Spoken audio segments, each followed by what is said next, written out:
नमस्कार, विद्या मंदिर में आपका स्वागत है। आज हम कवि गिरिजा कुमार माथुर द्वारा रचित छाया मत छूना इस कविता की अगली पंक्तियों का भावार्थ आपको बताएंगे।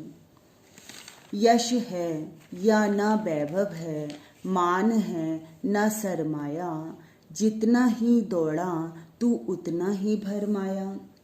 कवि यश, वैभव, मान, सम्मान, संपत्ति सबको ही अवास्तविक और काल्पनिक मानते हुए कहते हैं कि इस संसार में ना तो यश का ही कोई मूल्य है और ना ही धन वैभव का।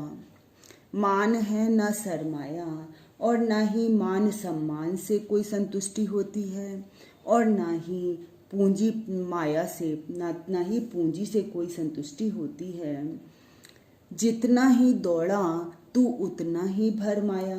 मनुष्य इन सब चीज़ों को मतलब यश, वैभव, मान, सम्मान, माया, इन सब चीज़ों को पाने के लिए जितना भागता है उतना ही वो भरमाया, उतना ही वो भटकता है। प्रभुता का शरण बिंब केवल मृग तृष्णा है। कहते हैं कि इनसे वह केवल भ्रमित ही होता है इन सब चीज़ों से। और बड़प्पन का जो प्रभुता का जो शरण बिंब है, बड़प्पन का जो एहसास भी एक मृग तृष्णा है, एक छल है, भ्रम है। मृग तृष्णा जैसे कि हिरन रेगिस्तान में सूर्य की किरणों को पड़ते हुए देखकर उसे ऐसा लगता है कि वहाँ पर पानी है और वो उस पानी को पाने के लिए भागता है, परंतु वहाँ पर केवल रेत ही होती है, केवल उसको वो एक छल ही होता है, केवल उसका भ्रम ही होता है। इसी प्रकार से मनुष्य भी जो है वो बड़प्पन का एहसास भी मनुष्य के लिए एक छल ही है, एक भ्रम ही है। हर चंद्रिका में छिपी एक रात कृष्णा है। जो हर चंद्रिका में छिपी, हर चांदनी रात के बाद एक रात आती है जो कि काली रात होती है। तो हर चांदनी रात के बाद एक काली रात अवश्य आती है। आशय यहाँ पर कवि का क्या है कि हर सुख के पीछे एक दुख अवश्य ही छिपा रहता है। कितने ही हमें सुख आए परंतु उसके बाद दुख अवश्य ही आ जाता है। इसलिए कवि कहते हैं जो है यथार्थ कठिन उसका तू कर पूजन, छाया मत छूना मन होगा दुख दूना। तो यहाँ पर कवि कहते कि हे मन, तू कल्पनाओं और छायाओं में सुख खोजने की बजाय जीवन की कठोर सच्चाइयों का सामना कर। जो भी हमारे यथार्थ है, जो यथार्थ कठिन, जो हमारा कठिन यथार्थ है, केवल उसी को जानने की कोशिश कर, उसी का तू पूजन कर। तू केवल अपने सुख भरे दिनों को याद करके दुख में मत डूब। केवल यदि हम केवल अपने अच्छे दिनों को याद करते रहेंगे, अपने बीते हुए, तो हम दुख में डूबे रहेंगे। लेकिन उन दुखों को भूल, उन सुख भरे दिनों को भूल जा और नए दिनों को देख। तेरे सामने आज जो दुख भरी कठिन परिस्थितियां आ रही हैं, तू उनका सामना कर। उसी स्थिति में जीने की कोशिश कर। जो भी हमारे सामने अब स्थितियां हैं, केवल उसी में हमें जीने की कोशिश करनी चाहिए। गलती से भी पुरानी सुखद स्मृतियों को मत छूना, छाया मत छूना। जो पुरानी स्मृतियां हैं सुखद, उनको मत छूना, क्योंकि अतीत के सुखों को याद करने से दुख और बढ़ेगा। मन होगा दुख दूना, दुख दुगना ही होगा, उससे दुख कम नहीं होगा। प्रश्नोत्तर। कठिन यथार्थ को पूजने से कवि का क्या अभिप्राय है? कवि कठिन यथार्थ का पूजन के माध्यम से यह कहना चाहता है कि पुरानी बातों को भूलकर यथार्थ में जो भी सच्चाई तुम्हारे सामने है उसी का पूजन करो। मतलब जो भी हमारी पुरानी बातें हैं, भले ही वो कितनी ही अच्छी थी, परंतु हर पल उन्हें ना याद करके जो वास्तव में यथार्थ में हमारे सामने हैं, केवल हम उन्हीं का पूजन करें, उन्हीं का संघर्ष करें, उनको ही माने। अर्थात जीवन का जो भी सुख दुख तुम्हारे सामने है उसे अपनाकर खुशी से जीना सीखो। मृग तृष्णा का आशय स्पष्ट कीजिए। रेगिस्तान की रेत पर जब धूप चमकती है तब हिरन उसे पानी समझकर उसकी ओर भागता है। मतलब रेत है लेकिन हिरन उसे ऐसा समझता है कि पानी, और अपनी प्यास बुझाने के लिए उसकी ओर दौड़ता है, पर यह एक छलावा ही होता है। मृग तृष्णा का आशय यह है कि कोई चीज वास्तव में न होकर उसका भ्रम होना। कवि ने सांसारिक समृद्धि के किन किन रूपों को भ्रांति कहा और क्यों? कवि ने सांसारिक समृद्धि के यश, वैभव, मान, सम्मान और धन दौलत इन रूपों को भ्रांति कहा है, क्योंकि मनुष्य इन भौतिक वस्तुओं के पीछे दौड़ता है और भ्रमित हो जाता है। छाया शब्द यहाँ किस अर्थ में प्रयुक्त हुआ है, उसे छूने से मना क्यों किया गया है? यहाँ छाया शब्द काल्पनिक दुनिया के अर्थ में प्रयुक्त हुआ है। कभी काल्पनिक लोक में विचरण करने के स्थान पर जीवन के यथार्थ का सामना करने को कहता है, कि मतलब जो हमारा बीत गया है, जो वह सब काल्पनिक है, उस लोक में विचरण करने की जगह जो वास्तव में यथार्थ है उसका ही सामना करने के लिए कवि कहता है छाया केवल छलावा है। हर चंद्रिका में छिपी एक रात कृष्णा है द्वारा कवि जीवन की किस सच्चाई पर प्रकाश डालता है? हर चंद्रिका में छिपी एक रात कृष्णा है के द्वारा कवि कहना चाहता है कि हम चमक वाली चीज के पीछे भी कुछ ना कुछ बुराई अवश्य छिपी होती है। मतलब जो भी चीज़ है वो चाहे कितनी ही चमक वाली हो, लेकिन ज़रूरी नहीं है कि उस चीज़ में हर केवल अच्छाई अच्छाई हो। हर चमक वाली चीज़ में भी कोई ना कोई बुराई अवश्य छिपी होती है। चांदनी के पीछे भी काली रात होती है, सुख के पीछे दुख छिपा रहता है। इस कविता में किस भाषा का प्रयोग हुआ है? इस कविता में खड़ी बोली हिंदी का प्रयोग हुआ है। छंद की दृष्टि से यह कैसा छंद है? यह मुक्तक छंद है। इसमें कौन सा गुण है? इसमें माधुर्य गुण है। अलंकार का उल्लेख कीजिए।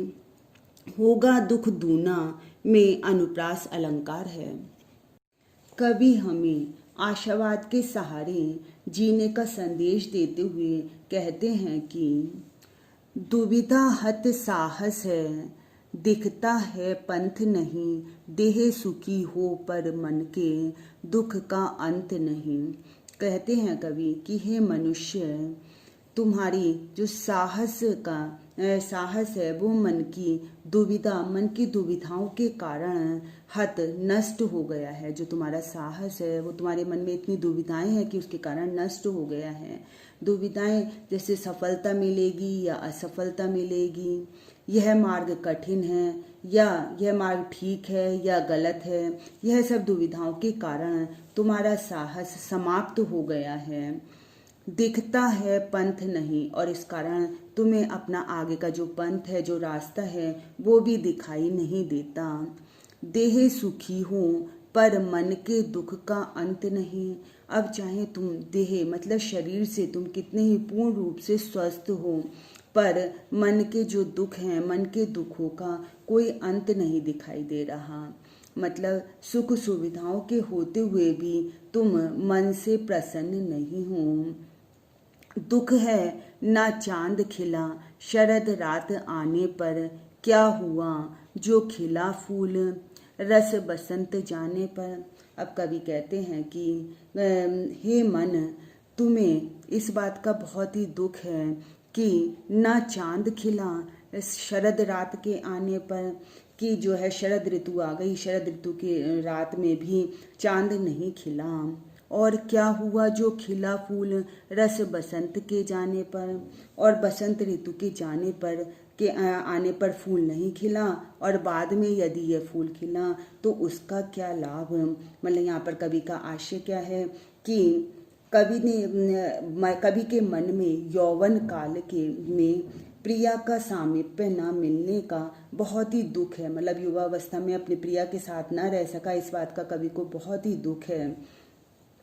जो ना मिला भूल उसे, कर तू भविष्य वरण, छाया मत छूना, मन होगा दुख धोना।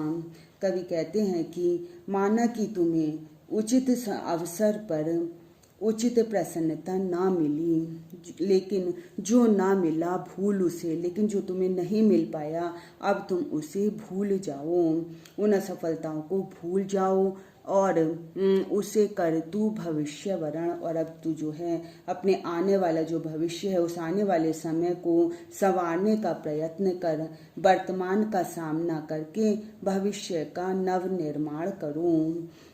छाया मत छूना मन होगा दुख दूना, मन में बसी यादों से कुछ नहीं मिलेगा बल्कि मन का दुख दुगना ही होगा।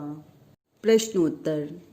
दुविधा हत साहस का क्या आशय है? दुविधा हत साहस से कवि का तात्पर्य है दुविधाग्रस्त होने के कारण किसी काम को करने का साहस ना होना, मतलब मन में दुविधाएं पड़ी हुई हैं इसलिए किसी काम को करने का साहस ना कर पाना, जैसे सफलता असफलता, शुभ अशुभ, गलत सही के भ्रम के कारण मन में साहस ना जग पाना। जब मनुष्य का मन सही निर्णय नहीं कर पाता तो साहस काफूर हो जाता है। शरद रात आने पर चांद के न खिलने में कवि किस दुख की बात कह रहा है? मतलब शरद ऋतु आ गई है लेकिन चांद नहीं निकला चांद, तो इसमें कौन से दुख की बात कवि कह रहा है? यहाँ शरद काल की रात्रि खुशियों का प्रतीक है। शरद काल की जो रात होती है वो खुशियों का प्रतीक है। चांद खिलना हमारी चाह के अनुकूल काम होने का प्रतीक है। इसे मिलन की रात भी कह सकते हैं। यदि इस मिलन के अवसर पर प्रिय से मिलन नहीं हो पाता तो मन दुखी हो जाता है और जीवन व्यर्थ लगने लगता है। कभी कभी अपनी प्रिय से मिलन नहीं हो पाया था इसलिए वह अपने पुराने दिन सोच सोच कर दुखी हो रहा है। जो ना मिला भूल उसे कर तू भविष्य का वरण, पंक्तियों का आशय स्पष्ट कीजिए।